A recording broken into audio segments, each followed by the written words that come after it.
Hi, friend. Welcome to Wild and Waking, a sacred space for the woman unraveling what no longer fits, remembering the truth that's always lived inside her, reclaiming her joy, her voice, her power, and rising fully, fiercely, and without apology.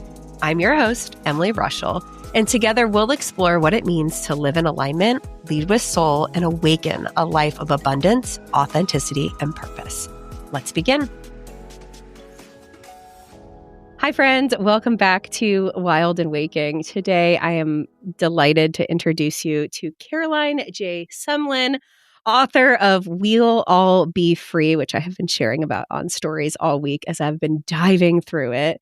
And we are going to be digging into all sorts of things in this conversation, but really the premise of this book and the work that Caroline is doing in the world right now is how a culture of white supremacy devalues us and how we can reclaim our true worth. And I love how many puzzle pieces Caroline brings to the conversation in this book related to the way that we view ourselves, the way systems are functioning and not functioning, and how that ultimately affects the way that we move through the world, our identities, the way we relate to each other, and so much and beyond. I am really looking forward to diving into this. So welcome. Thank you. Thank you for having me. I appreciate it. I'm excited as well. All right, Caroline, for someone getting to know you and your work for the very first time, can you give us some context of who you are, where you are, your story, your journey, and ultimately how you got into the work that you're doing today? Yes. Well, who I am, as you mentioned, Caroline, I am in the Washington, D.C. metropolitan area. Just for a little context, that's not where I'm from. I'm from the Twin Cities, Minneapolis, St. Paul. Shout out to anyone listening Midwest. in that area. Yes, Midwest. I am a graduate from Howard University in Washington, D.C., and I do have a degree in journalism, but I taught public school for a number of years before turning into a homeschool parent. But what brought me to the work that I do, a couple of things. A lot of it having to do with my background as a journalist before, switching over into education, but then also my background in education too, putting a lot of pieces of puzzle together as I was going into these different industries.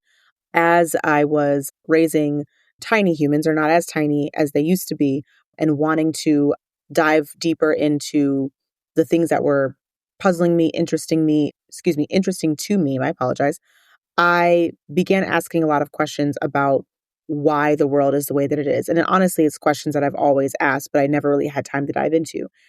Because as a Black woman in this country, and as someone who's raised in predominantly white spaces, in a lot of ways, I was raised to accept things as status quo. I was raised to accept that Black people were put in a position within society that wasn't true to who we were. Like, we know as a community, as a culture, that we are not inferior, but we also are conditioned, especially if you're raised by parents who are older. Like, my mom is a boomer, right? She's in her 70s now. She adopted me when she was a little older. So, you're raised by parents who are a little bit older, and their conditioning or the way they look at it is a little bit less like, hey, let's disrupt the system, and a little bit more like, here's the system as it is, and here's how you play the game so you can stay afloat, so you can understand how to work with the system that places you as inferior. So I'd kind of always accepted things as the way they were. But I began to ask questions about why things are the way that they are, especially when George Floyd was murdered. And I was starting to just get really fed up as a Black woman in this country, like why we continue to deal with racism and white supremacy in that way. But I'll be honest, I didn't really have an understanding of white supremacy like I thought I did. So in my own curiosity, I began to dive into what is white supremacy and how does it impact us as a culture and as a society outside of just what we typically hear and learn about, which is typical textbook. There was Jim Crow laws and there was a KKK, and that was bad, but we over that now because Martin Luther King Jr. had a dream one day and we all realized the dream. That's the way we're taught, right? So I began to look into those things and realize not only was white supremacy systemically embedded into every single structure of our society, but also culturally. And when I looked into culturally speaking, I was completely like floored, like flabbergasted, to pick a word, as to how it impacts us down to every little way that we not only think about each other, but ourselves and how we view ourselves in things such as individualism and perfectionism, and even the way we look at ourselves in the mirror and think what's beautiful and what's not. I had never put the piece of the puzzle as this is a white supremacy culture overall. And that's when I began to have the epiphany of, dang, most of the reasons why I have doubted myself as a human, as someone with worth and value, am so hard on myself, believe that I constantly have to perform and produce to be seen as valuable, are not just because these are traits that we, so to speak, have been conditioned to believe are just positive and what makes our country the way it is and just successful and competition is healthy or whatever we're taught to believe for years and years, but is because they are actually rooted in trying to maintain a hierarchy in this country so that certain people are at the top and certain people are at the bottom. When I realized and put those pieces together, I was like, oh, I have to share this. I have to talk about this. And so I just began to do that. I began to shift my writing. I've always been a writer. I've always been like a journalist, like I said, but I shifted my writing a little bit. I shifted my angle. I shifted my beat, so to speak. And I began writing about the research that I was doing, and it led to the book, and it's led to essentially the birth of this movement and this belief that if I can just help just one person every single day recognize the society and the culture we live in as not for us, but in trying to keep us essentially oppressed and believing that we are less than unless we perform and assimilate. If I can help one person recognize those things every single day, then I've fulfilled the mission. Something I want to call out as we start this conversation is, when we use the phrase white supremacy, and you touched on this, it's like we immediately kind of have this gut reaction to what that means. What's been in our textbooks, our perception of racial divides and, what that all looks like. But I think what was so powerful that you opened up even in the beginning of the book with and then really dive throughout is like the threads that are almost universal experiences of the standards that we're held accountable to that like supersede or really go far deeper than these like initial gut reactions that we have to that phrase. 1000%. So I would love, okay, two-part question. One, could you do a little bit of education on defining what white supremacy is? And then I have the page of the book pulled up, but where you actually list like the characteristics that run rampant that like we're all being held accountable to, because that like some of the stuff on that list I was like, oh holy shit, yeah. It's the eureka moment. I love those. Uh-huh. Absolutely. So white supremacy, yes, you get a visceral, you say white supremacy and people think you're attacking white people and you're blaming white people for everything in this country. And a lot of times those reactions are out of, I'm going to say ignorance, but I'm going to say it in a way that's not insulting, but literally just not knowing, right? The true definition of the word ignorance, not knowing and feeling like, whoa, how'd I get in it if I'm white? I think that's where a lot of that comes from. Like, well, I'm a nice person. What do I have to do with this? I'm just out here living my life. What do you mean I'm the problem, essentially, right? Right. There's like a defensiveness. Exactly. And then another part of it too is I do see a lot of true visceral racist reactions because there's a lot of people that truly do believe like, hey, white people are superior. If it wasn't for us, you wouldn't be insert racist, hateful thing here, right? And both of those come from a true misunderstanding of what white supremacy is. The other thing I want to say before I touch into the definition is there's white supremacists and there's white supremacy. So white supremacist, yes, is somebody who is firmly will tell you to your face, yes, I believe white people are the superior race. Yes, I want to do everything I possibly can to make sure that happens. White nationalist is another example of that. And again, that's what we're taught in our books, right? White supremacy, however, is the actual system and belief, that cultural systemic belief, even if you don't think you believe it or not, you do because it's embedded into our system, that white people and white ideals and white culture, so to speak, are superior and dominant, right? Let's just take, for example, government. Let's take, for example, Congress. Let's just look at Congress, right? Who is predominantly running things in our country? We see a sea of white people and a sprinkle of people of color. And also, we can genderize that too. We see a sea of white men and a sprinkle of women. So just the fact that predominantly white people are the ones making the decisions about our nation in and of itself is white supremacy. But that also is an example of our society, right? Dominance of white people and white ideals, and I'll get to the ideals in a minute, is exactly what has been labeled as the standard and has been labeled as what is superior. So we have been conditioned to otherize any type of Eastern practices, so to speak, or systemic practices or religions or what have you, as not what is considered as of equal value, but also just numerically speaking too, it also is not, it's minority.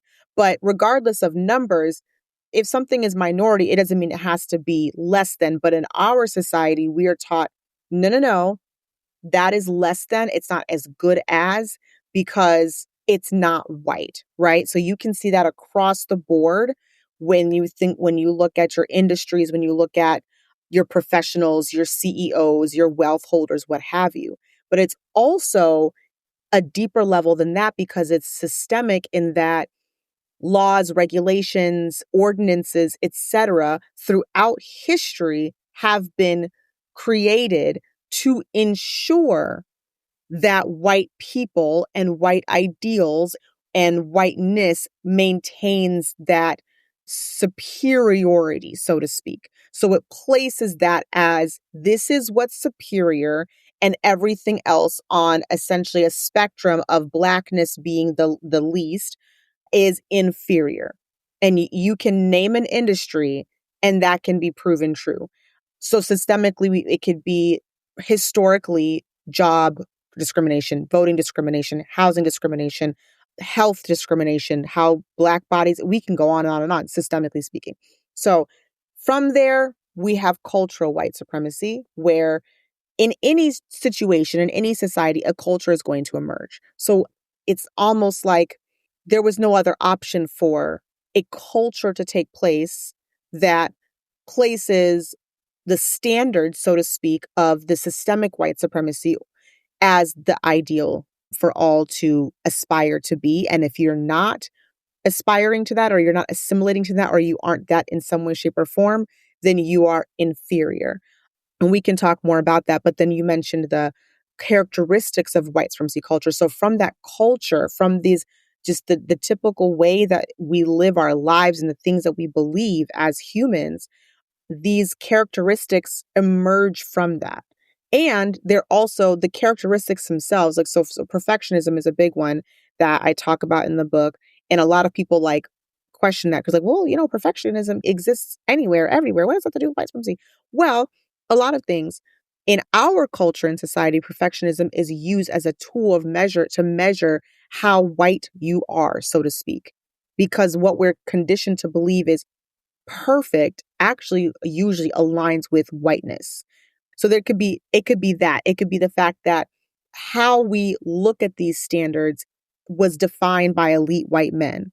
It can also be that perfectionism is used as a tool to otherize people, to try to make it so that a certain group of people that society already deems as inferior is not qualified for XYZ, right? So it could be anything from the beauty industry to what's seen as a perfect body, to academia, what's considered to be perfect in how do you present yourself or how do you speak or whatever the case may be, what kind of degree, where do you go to school, whatever. All of that, again, is centered around standards, ideals, beliefs, what have you, that elite white society culturized. And now here we have these traits that come from that. And we can talk more about those traits. But that, I hope that's a good example. It's hard, or a good definition. It's hard to just say, here's a definition. I do say, here's a definition in my book. But when I'm talking about it, I like to paint the picture so people can understand. It's not that okay, we're calling you out because you're white. but it's that you happen to live in and benefit from a society that was built for you and for the betterment and advancement of you if you're white at the expense of anybody who's not white, so that you can maintain your place in society and everybody else maintains their place in society. Yeah, there was something else that you brought up, and I can't remember the exact phrasing, but even if you are white, you're still not white enough. Like, we're still held to Absolutely. this perfectionism, this hustle culture, this you have like a whole chapter on the body industry and thinness and like body ideals and Botox and all of these things.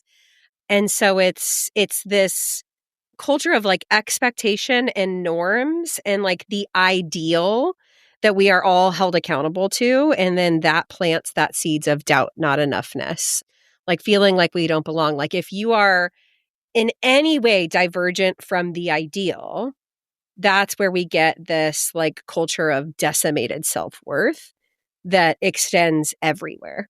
So I have that list. I won't make you have to remember it, but the characteristics were fear, perfectionism, one right way, paternalism, objectivity, qualified, binary or either or thinking, denial, defensiveness, right to comfort, fear of conflict, individualism, power hoarding, progress, quantity over quality, worship of the written word, and a sense of urgency. And like those are, I mean, so many of those individually are things that we have been touching on this podcast of like unraveling the expectations behind them and the conditioning behind like, how did this get to be? And so to see this, you know, I keep using the puzzle pieces analogy though, of like, this is so much more deep and systemic in our country specifically. And not that other countries don't have their own versions of this, but we're just talking about right here in the US of A, how this has been like curated over time on the onset of colonization and like, you know, what it looked like when people were, you know, coming over to this country and establishing the foundations of the culture that we exist in today. If you wouldn't mind diving a little bit more into your story, because I identified so much with this like hustle culture mentality that you had in high school, right? Of putting in all of the hours, volunteering at nauseam, being involved in all of the things, like this really like good girl standard of existence. A lot of the women listening to this podcast identify with of like, I checked all the boxes. I did all the things. Why am I still so miserable? Why am I Exactly. so miserable? Why do I hate myself? Right. So if you could paint the picture for your journey through that and how really that was kind of your like big real time cracking open, not that these questions hadn't always kind of lingered, and then kind of how you went from there to start picking apart these different pieces of how this showed up in your life, that would be amazing. Yeah, absolutely. I mean, honestly, it's not just high school, and I would be remiss if I wasn't being honest that I still struggle with it today. Like I don't think it's anything that you ever just completely let go of because it's so ingrained. I always want to make sure I make that crystal clear because I never want to come across as like I solved the problem and I don't struggle with I this am ever so anymore. healed. I'm so healed. Okay. Never. So I always want to make that disclaimer. But yeah, I definitely, you know, most of us, if not all of us, are raised to be the good girl, to be as perfect as you possibly can, to prove your worth in society going forward, right? To prove that you can be an upstanding member of society, citizen, you can get the good job, you can earn the money, you can, and there's so many things. And it may not be job wise. You might be conditioned to be the good girl, to be the wife, and to be the mom, because that's a big one too, right? Where women are just, they condition their daughters like your place in society is to be a wife and to be a mom and to be perfect at that, to never miss checking a box. But either way, there's a checklist.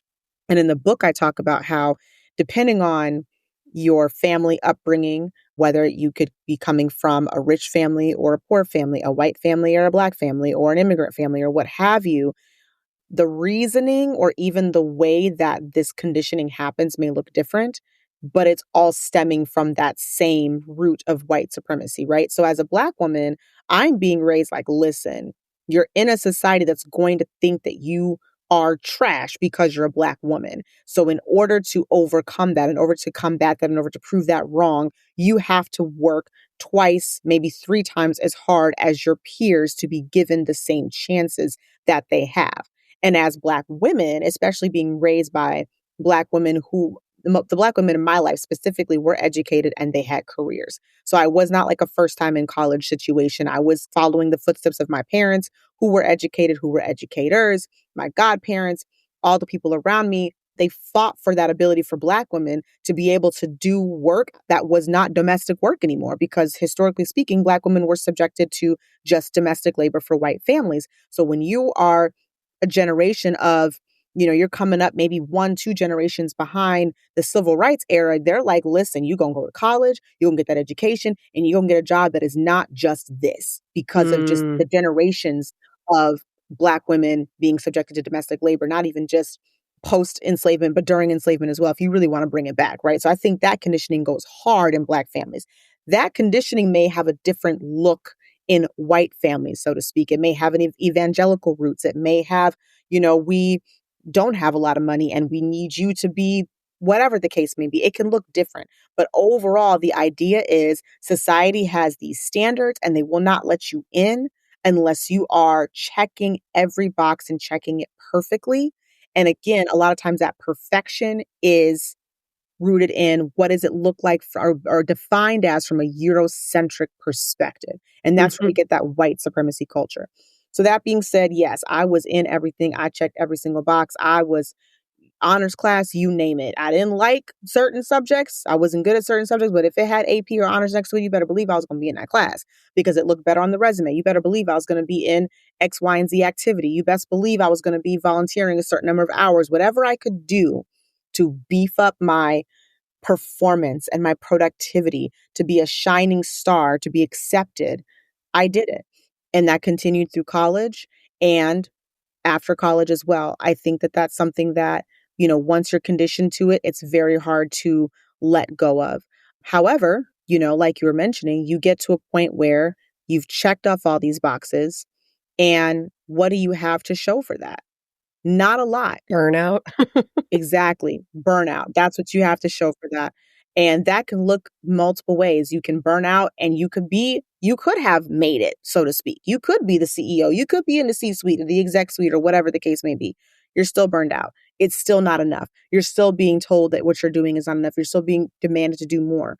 Or you could have kind of done a Rory Gilmore and checked all the boxes and find yourself scrambling and not really having much of what you thought it was going to be when you followed the rules and you didn't have the career that you thought you were going to have. I kind of fall in that boat myself as the Rory Gilmore.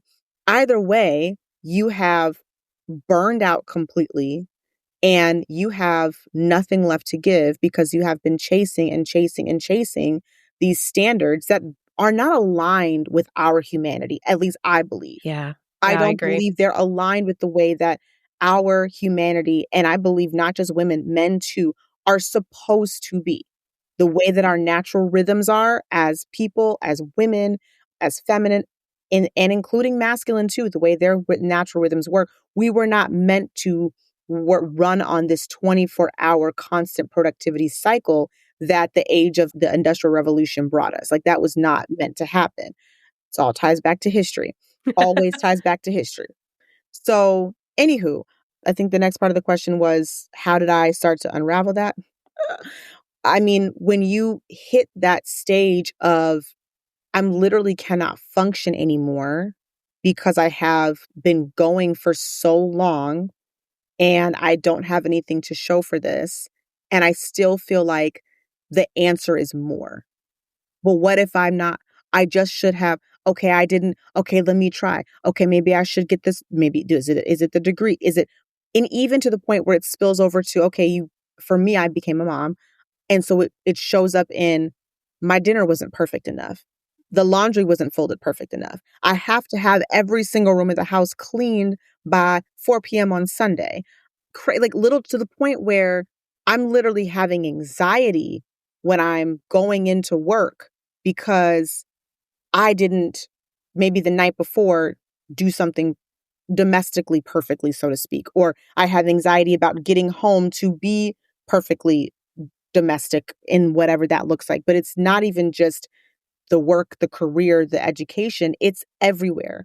And It's no this matter what, feeling of not being enough in every yes, department of your life, no matter exactly. how much you do, and constantly trying to achieve more. better optimize your schedule, add more to-do lists, like get the promotion, better do this, learn that as a means to fill a void of self-worth. Absolutely. Exactly. And that's the idea of what makes you worthy is the constantly doing more. You're never skinny enough. You're never motherly enough. You're never a good enough wife. You're never a good enough schedule manager. And you should be able to handle it all by yourself, because if you're not handling it by yourself, individualism, you're weak. You have nothing to offer. You should be ashamed that you would need to ask for help, because in our society, it's all about every man for themselves. Every person has the ability to make a good life for themselves, but you have to do it yourself. God forbid you need help, support, village, community, which is how as humans we're supposed to be. We're supposed to be in community. We're supposed to not be taking everything on ourselves. But in this society, it's a measure of your worth. How much do you do by yourself? So we add more journals and we add more green smoothies and we add more contour and we wake up half an hour earlier to try to work out more and think that the more that we do, the more worthy we'll become. And it's a never ending cycle because it was never meant to be achieved, period. Yeah. It's just a cycle of not enoughness. Mm-hmm. So yeah, I think the other part of your question was, how did I start to unravel that? But I think I don't know if I can even like say this moment happened. Well, It yeah. just more was.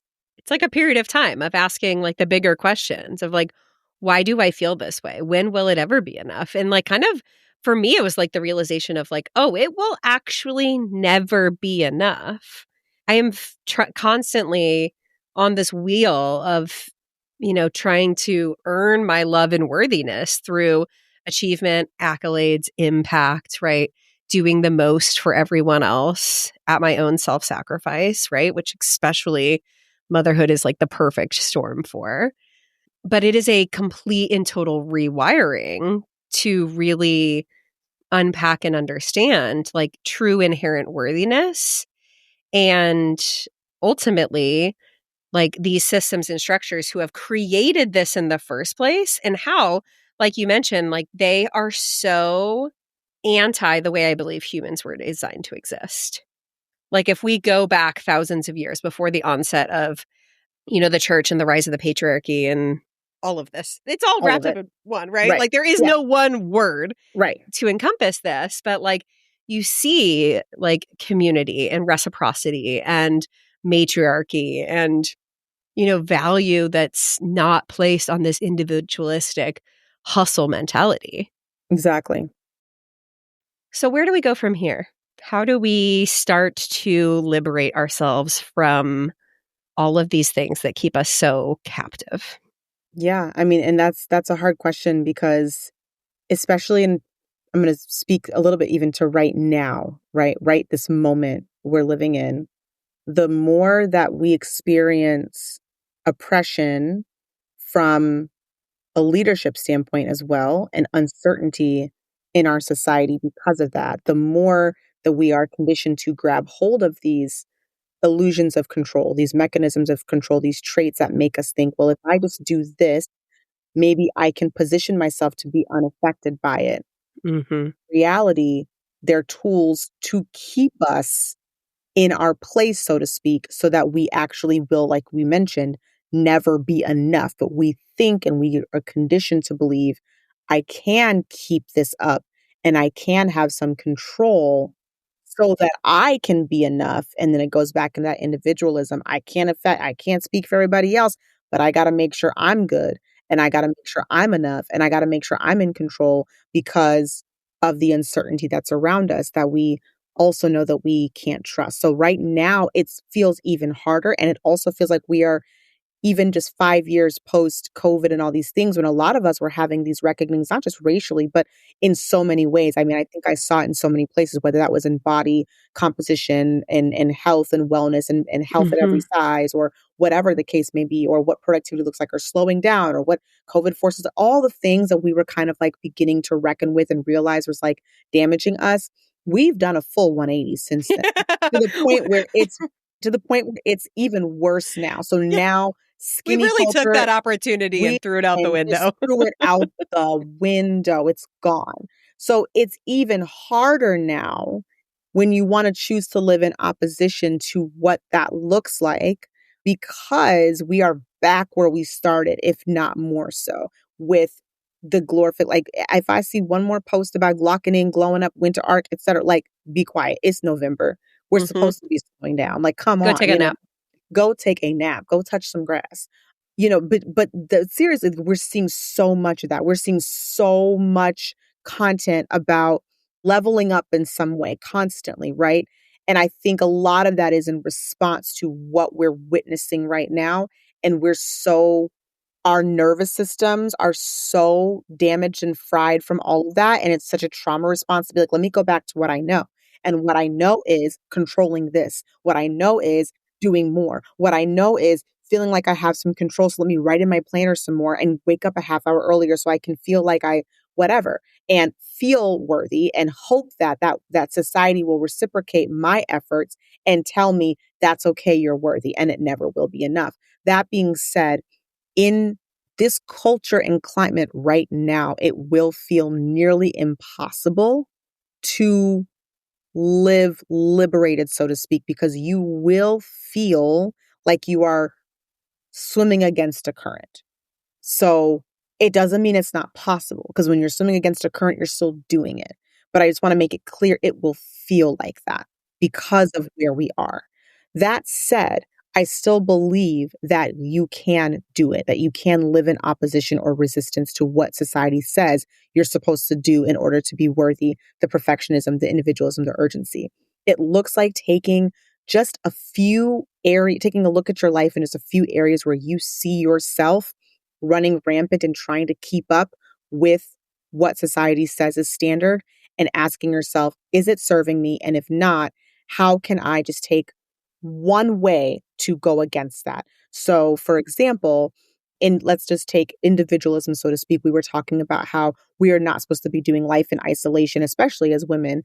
So don't keep doing it as much as you possibly can. It might Yeah. look like everyone is doing their thing, but you're the one that is saying, hey, I want to invite so and so over and I want to make them dinner or whatever. It could Mm-hmm. look like opening up yourself to joining something that you normally wouldn't join. It could look like saying that maybe if you only have the capacity to for 1 to 2 times a month, but you're going to go to the food pantry and you're going to volunteer your time and you're going to connect with people that need care.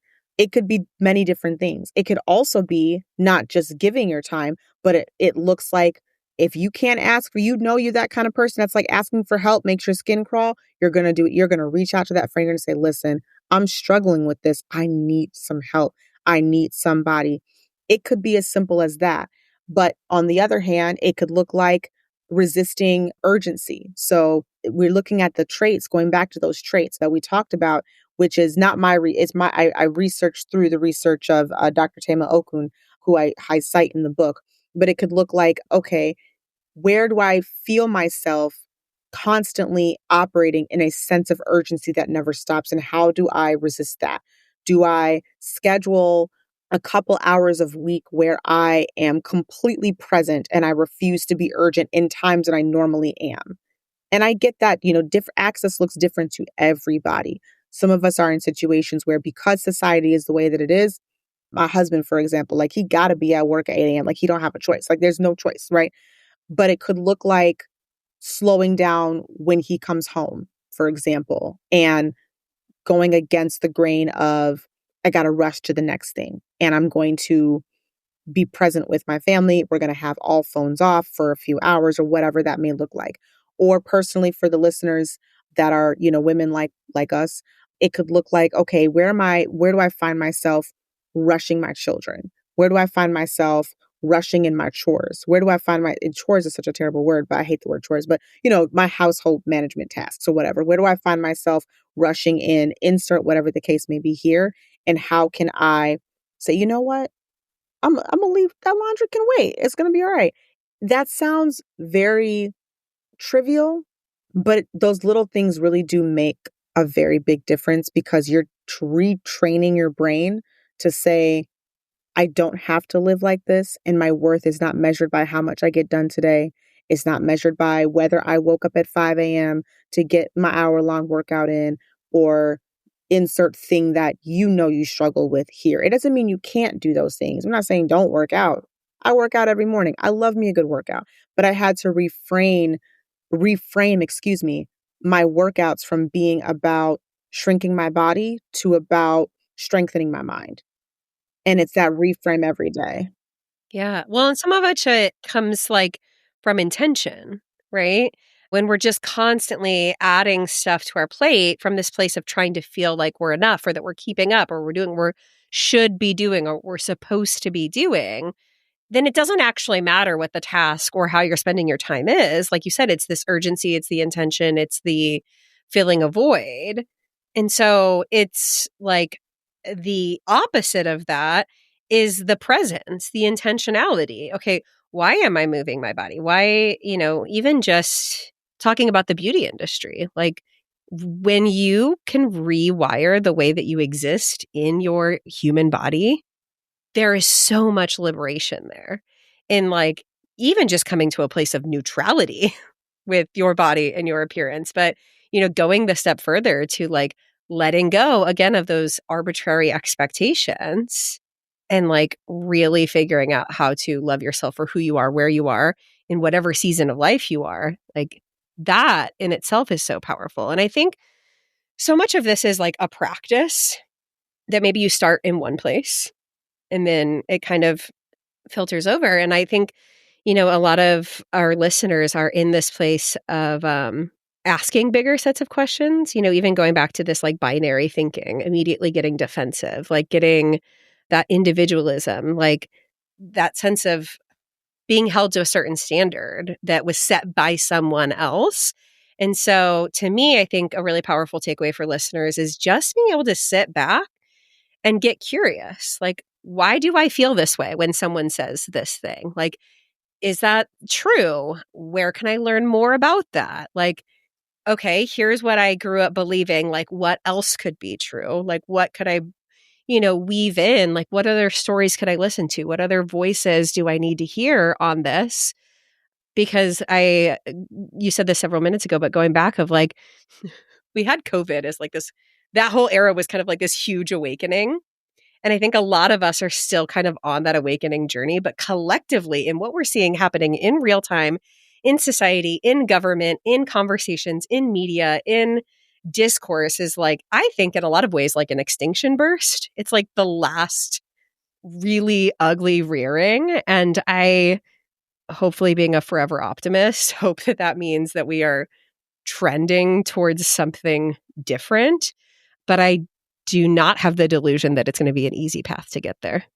Right, exactly. And I think it's something that's important to note too, and I say this in my book, is that there's always going to be a backlash. My thing is, the society is built on white supremacy, period, right? That's colonization, all of it, the idea of white supremacy. We've already touched on what that means. The foundation is there. It's been laid, it's been cemented into the ground, okay? The roots of the tree are real deep. So that doesn't go away, right? Unless we literally, as a society, dismantle that, which I go back and forth as to whether that'll ever happen. I don't know. If it does happen, it won't happen in our lifetimes. I don't think. I don't think it would happen in our lifetimes. I hope, as an optimist as well, that the work that we're doing is the chiseling away, the very small chiseling away at it, and that will have the ripple effects that we want it to have. But that being said, right now, where things stands, white supremacy is still going to white supremacy. So there's always, any time you look at history and there has been progress towards liberation for all people, that is a dismantling of the white supremacy as much as possible. White supremacy finds a way to have a backlash. Yeah. You can see that throughout history. So what we're experiencing is a major backlash, and not even just a backlash from 5 years ago. We're experiencing a backlash from when Barack Obama was president. This is all a culmination of that. It was like, whoa, that's too much equity up in here. Okay, we got to calm that down. I think, speaking as a white person who lives in the middle of nowhere in a small town, rural community, part of it's looking in the mirror. And like you said, when we open this conversation, not necessarily from this place of defensiveness and like, look at all of the reasons that I or we are the problem, but like really looking, historically speaking, looking at the societal context, looking at the facts of what have happened, and stop pretending like it's not.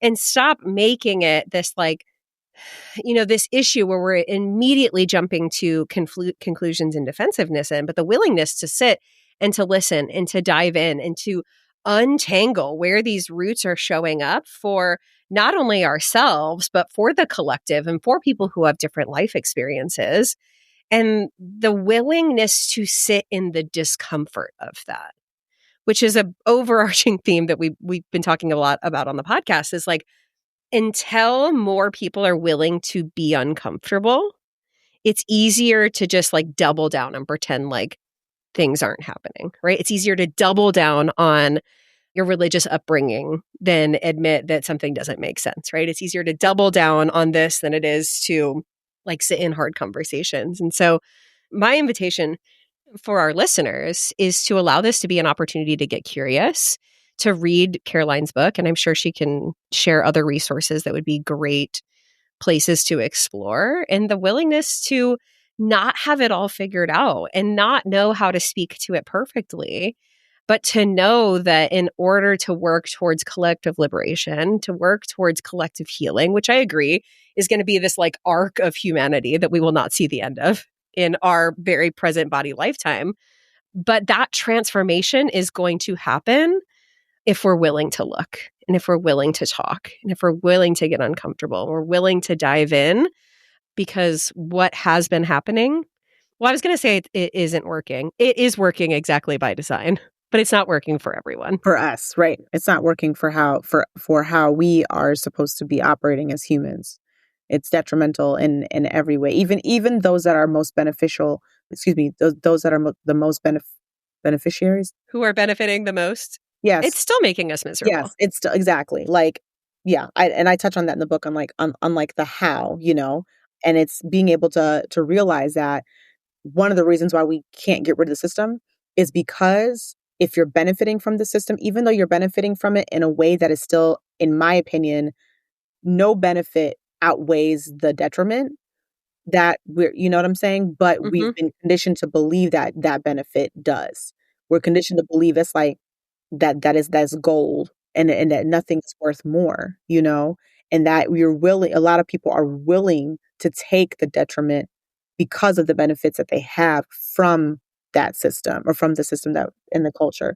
So it's not until we and all of us have some type of benefit from the system. If you have any area of privilege, right? So yes, I'm a Black woman, I'm able-bodied, that's a privilege, right? I'm middle class, that's a privilege, right? Am I willing to let go of those privileges, recognizing that the detriment that comes from accessing that privilege is still greater, even if the privilege feels sweeter? And it's not until we say that privilege is not worth the detriment, not only to myself, but to my neighbor that is more marginalized than me. Okay, that neighbor, is my privilege worth their detriment? That's the collective responsibility. That's community orientation. That's the opposition to individualism.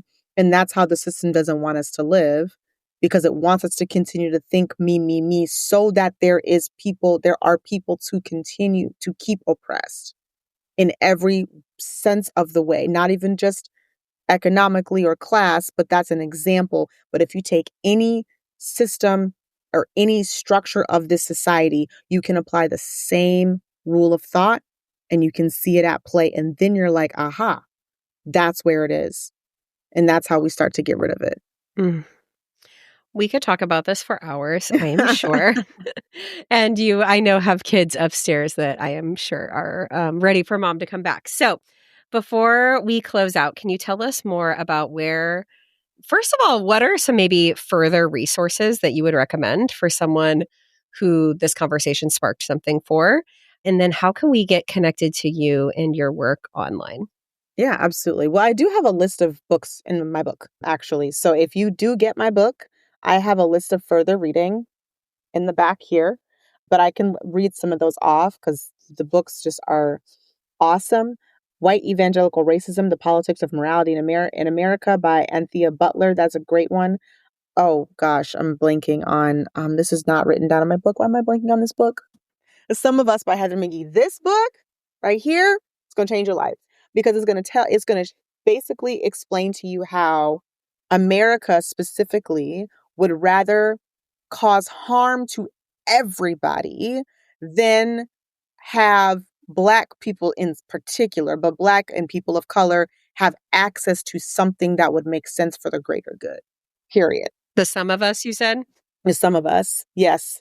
Top tier book right here. That will really, and that's a lot of it is the systemic aspect of it, whereas my book touches on the culture aspect of it. And, just other things like if you're really into like how a lot of this comes about systemically, The Color of Law, Slavery by Another Name, those are really good ones. Chrissy King's The Body Liberation Project, How Understanding Racism in Diet Culture Helps Cultivate Joy and Build Collective Freedom. That is a book that talks specifically about white supremacy and body image and liberating. So if you are someone that struggles with your body, I have a chapter on that in my book, but this book covers that entire topic and really dives deep into that. That's a big one for me every single day. It's a constant reframing. And then I'm trying to create like a little reset thing that I will be launching soon on my website. So if you end up following me on my socials or my website, then you'll see it. But I'm hesitant for you to say like, this is what it is because, things happen and I say I'm going to do stuff and it doesn't always work. But any of my resources. That's everything you need to know about thought leadership while also having full-time kids at home. Exactly. But yes, you can find me at carolinejsumlin.com. I'm on Substack as well. Caroline J. Sumlin Will All Be Free.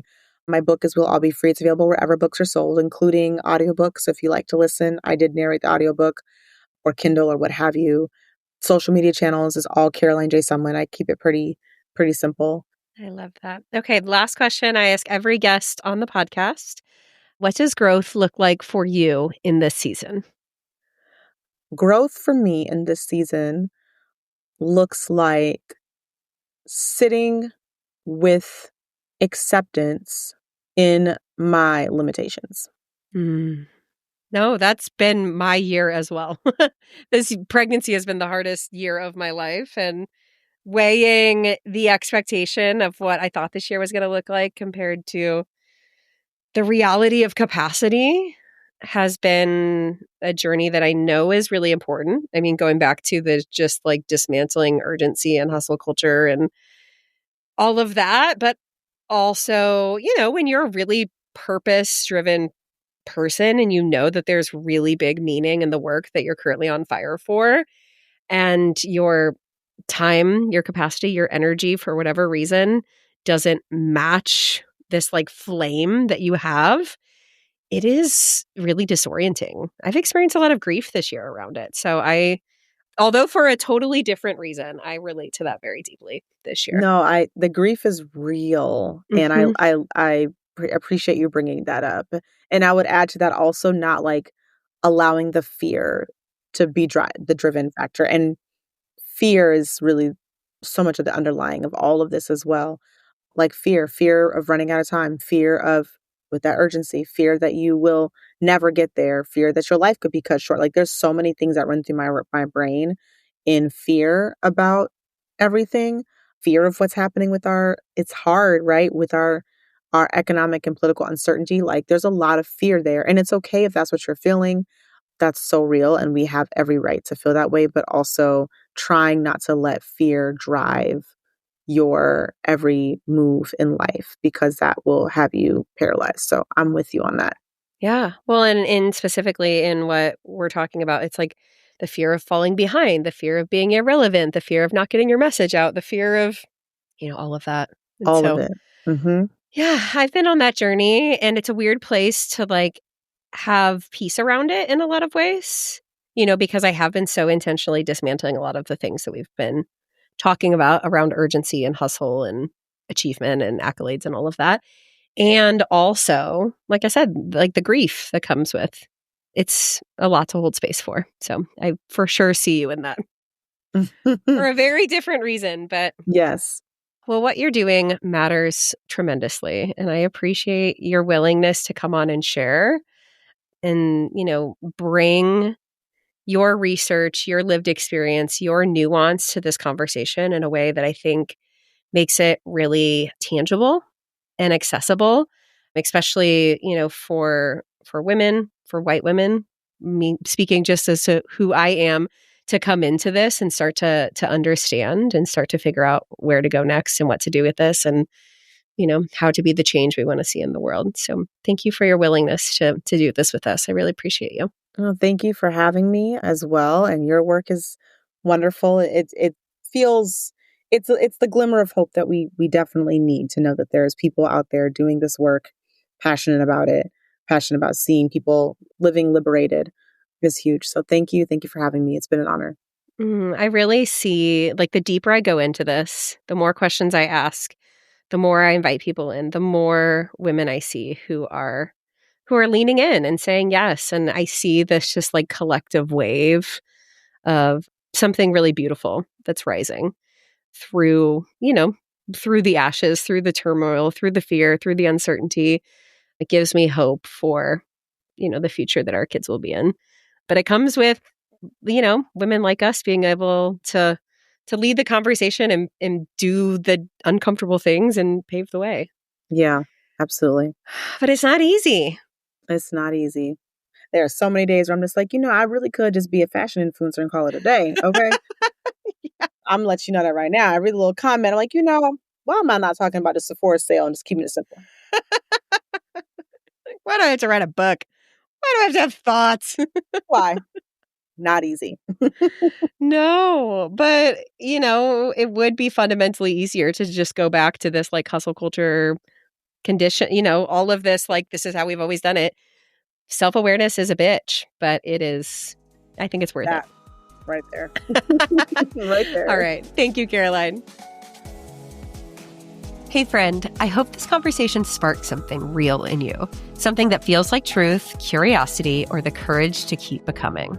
If this episode resonated, I'd love for you to share it. Take a screenshot, post it to your stories, or send it to one of your friends.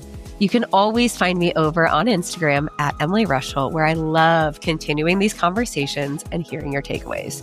Truly, your DMs are one of my favorite parts of podcasting, so don't be shy.